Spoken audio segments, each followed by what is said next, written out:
bona bewukhongolose bayalazi iqiniso. Njengamanje ngithi ema-Afrika asibonge ukuthi sithe uNcamalala simbona ephathekile wagula amhlanje samthola ephuma etilongweni nazabalazi emakhoneni kwanyuswa inamba zaphezulu zithe mayinyuka ziyaphezulu inamba ziyalalela nalezi inamba mase kuzoba ukhetho ziyehla ayakangishayela ihlombe ukhetho wakwethu ewathi ungahlala kulukhetho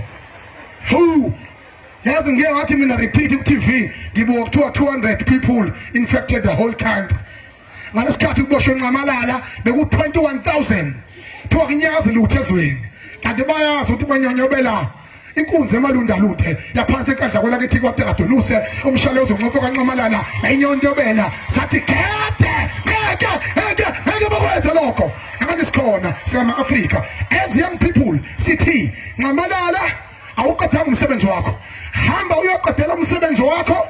We are going to give you ama-condition njengabantu abancane sithi siyayidinga i-experience yenu from 27 years ago niphethe izwe ukuthi ni-hand over to the young people of this country. We are begging you. Ngiyacela baholi, ngiyacela.